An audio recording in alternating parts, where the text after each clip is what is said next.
नमस्ते। तो चलिए आज हम 7 अक्टूबर 2025 के एक बहुत ही गहरे आध्यात्मिक डिस्कोर्स के मूल विचारों को समझते हैं। इसका शीर्षक है स्मृति की यात्रा, एक नई दुनिया की रूपरेखा। आइए इसमें गहराई से उतरते हैं। और देखिए, शुरुआत ही होती है इस एक पावरफुल कोट से जो असल में इस पूरे विचार का सार है। ये एक सीधी सीधी हिदायत है कि अलग-अलग तरीकों से, युक्तियों से याद की यात्रा पर बने रहना है। पर क्यों? ताकि इस पुरानी दुनिया को भूलकर अपने घर और आने वाली नई दुनिया को याद किया जा सके। तो सवाल उठता है कि ये यात्रा करनी ही क्यों है? आखिर क्या जरूरत है पुरानी दुनिया को भूलने की? इसके लिए पहले समस्या को समझना होगा। इस ज्ञान के अनुसार हम अभी जिस दुनिया में रह रहे हैं वो दुख, क्षय और अपवित्रता की स्थिति में हैं। मतलब यहाँ एक बहुत साफ साफ फर्क बताया गया है। एक तरफ है ये पुरानी दुनिया जिसे दुख धाम यानी दुखों का घर कहा गया है, और दूसरी तरफ है वो आने वाली नई दुनिया जिसे सुख धाम यानी सुख का घर कहा गया है। और ये तय है कि एक का अंत होगा और दूसरे की स्थापना होगी। और इस बदलाव को समझने के लिए एक बड़ा ही सरल सा एग्जाम्पल दिया गया है। जरा सोचिए, जब कोई अपना पुराना टूटा फूटा घर छोड़कर एक नए सुंदर घर में जाने वाला होता है तो उसका मन पुराने घर से हट जाता है ना? ठीक वैसी ही मानसिकता इस दुनिया के परिवर्तन के लिए रखने को कहा गया है। तो इस पूरी समस्या की जड़ क्या है? वो है एक शब्द, पतित। पतित का मतलब है गिरा हुआ या अपवित्र। इस ज्ञान के अनुसार समय के साथ आत्माएं अपनी असली पवित्रता खो देती हैं, पतित हो जाती हैं, और यही सारे दुख का मूल कारण बनता है। ठीक है, तो अगर दुनिया पतित है, प्रॉब्लम समझ आ गई, तो फिर सोल्यूशन क्या है? यहीं पर एंट्री होती है एक दिव्य मार्गदर्शक की, जिन्हें इस ज्ञान में बाप कहकर संबोधित किया गया है। और ये मार्गदर्शक कोई एक रोल नहीं निभाते, बल्कि 3 भूमिकाएं निभाते हैं। सबसे पहले पिता के रूप में वो नई दुनिया का विरासत देते हैं।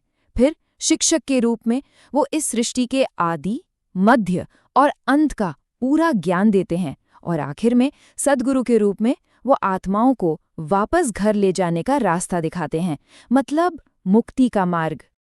उन्हें लिबरेटर और गाइड भी कहा गया है, मतलब वो जो आज़ाद कराते हैं और रास्ता दिखाते हैं। पर कहाँ का रास्ता? शांतिधाम का। शांतिधाम जिसे आत्माओं का असली ओरिजिनल घर माना जाता है। उनका काम ही है आत्माओं को पवित्र बनाकर वापस उनके घर तक ले जाना। तो प्रॉब्लम पता चल गई, सॉल्यूशन भी मिल गया। पर अब सवाल ये है कि ये प्रोसेस काम कैसे करता है? एक आत्मा को फिर से पवित्र बनाया कैसे जाता है? चलिए इसे समझते हैं। हाँ, यही तो सबसे बड़ा सवाल है ना? कि एक पतित आत्मा, मतलब जो अपनी पवित्रता खो चुकी है, वो वापस पावन यानी प्योर कैसे बन सकती है? और इसका सीधा सा जवाब है याद की यात्रा। यह मुख्य अभ्यास है, एक ऐसा आध्यात्मिक एफर्ट जिसमें पिता को याद करने से ही आत्मा पवित्र होती है।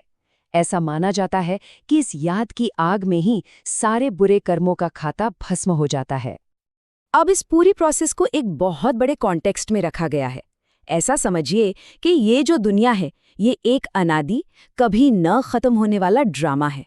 जैसे एक फिल्म में हर एक्टर का अपना पार्ट फिक्स होता है, बिल्कुल वैसे ही इस विश्व नाटक में हर आत्मा का अपना एक अविनाशी पार्ट है, जो हर साइकिल में हूबहू रिपीट होता है। तो इस पूरे आध्यात्मिक रास्ते का, इस पूरी यात्रा का अल्टीमेट गोल क्या है? ये सिर्फ खुद को शुद्ध करना नहीं है, बल्कि इससे कहीं ज्यादा बड़ा है। ये पूरी दुनिया का एक फंडामेंटल ट्रांसफॉर्मेशन है। और इसमें एक बहुत ही इंटरेस्टिंग सोशल एंगल भी है। इसमें समाज के उन लोगों के उत्थान पर खास जोर दिया गया है जिन्हें गिरा हुआ समझा जाता है, जैसे कि अहिल्याएं, कुब्जाएं, भीलनियां, और यहाँ तक कि वेश्याओं का भी नाम लेकर उनकी सेवा करने की बात कही गई है। और ये एक लाइन, ये धंधा छोड़ शिवालय की मालिक बनो, वाओ, ये इस ट्रांसफॉर्मेशन की पावर को दिखाती है। संदेश बहुत सीधा और पावरफुल है। अपनी गिरी हुई अवस्था को छोड़ो और दिव्य पद को प्राप्त करो।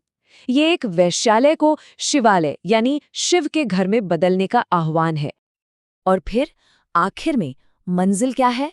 वो है पवित्र देवता बनना, और इसी धरती पर एक नया स्वर्ण युग, सतयुग, एस्टैब्लिश करना। मतलब एक ऐसा समाज बनाना जिसे सच में धरती पर स्वर्ग कहा जा सके। तो चलिए अब इस पूरे रास्ते का जो सार है, जो निचोड़ है, उसको फटाफट समझ लेते हैं, जैसा कि इस डिस्कोर्स में बताया गया है। तो धारणा के लिए मतलब जीवन में उतारने के लिए पहला पॉइंट है इस बात को बुद्धि में पक्का करना कि ये पुरानी दुख की दुनिया अब जा रही है, खत्म हो रही है, और नई सुख की दुनिया आ रही है। जब ये पक्का होता है तो मन पुराने से अपने आप हट जाता है। और दूसरा पॉइंट जुड़ा है एक्शन से, सेवा से।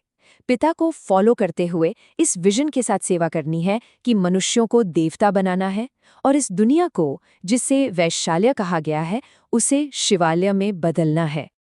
इस ज्ञान में एक वरदान भी दिया गया है, साक्षी दृष्टा बनने का। साक्षी दृष्टा मतलब एक डिटैच्ड ऑब्जर्वर की तरह सब कुछ देखना, जैसे कोई नाटक देख रहा हो। कहते हैं कि इस अवस्था से देह अभिमान मतलब खुद को शरीर समझने की जो भूल है, उसके बहुत सटल फॉर्म्स पर भी जीत मिल जाती है और फिर सबके लिए सम्मान अपने आप निकलता है। और आखिर में एक स्लोगन है जो कर्म की फिलॉसफी को बहुत ही खूबसूरती से बताता है। जैसे एक बीज को पावरफुल बनाने के लिए पानी की जरूरत होती है, वैसे ही हमारे कर्म रूपी बीज को पावरफुल बनाने के लिए श्रीमत यानी परमात्मा की श्रेष्ठ दिशाओं रूपी जल की जरूरत है। तो ये पूरा विश्लेषण हमें एक बहुत ही गहरे सवाल पर लाकर छोड़ देता है कि इस फ्रेमवर्क के हिसाब से एक दुख धाम को शिवालय में बदलने के लिए असल में चाहिए क्या? क्या ये सिर्फ कोई बाहरी बदलाव है या फिर चेतना का एक गहरा आंतरिक परिवर्तन? ओम शांति।